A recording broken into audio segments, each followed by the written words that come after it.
šaltininės giesmių knygas turėjo. Aš tai mokėjau visas tas giesmės kalvarijas. Būdavo 7 savaitės šitas nuo užgavinių iki Velykų, tai ta gavėnė skaitos.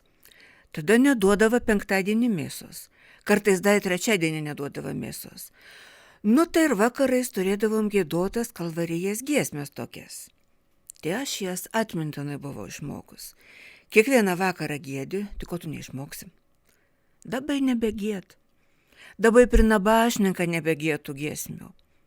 Pakeitė jau dabar tas senoviškas, jau dabar naujoviškai. Mūsų mamas dabar buvo tokia šaltininė knyga, sakydavo. Šaltininė, taip vadydavos.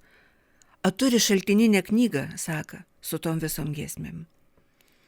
Papasakojo Vitalija Mačiulienė, gimus Kalnelį, užrašė Aušra Kaikarytė, paskaitė Rita Urniežiūtė. Tėvynė. Mylėti tėvynę, būti sargybiniu savosios tautos.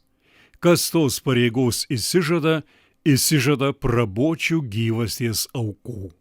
Daug kas kalba apie tėvynės aukurą ir raginant jų aukotis, bet mažai randasi tokių, kurie nuoširdžiai ant jo pasiaukotų. Kas nemoka įsižadėti savęs, tam tėvynės aukuras šaltas ir svetimas. Tauronis, Jonas Marcinkus.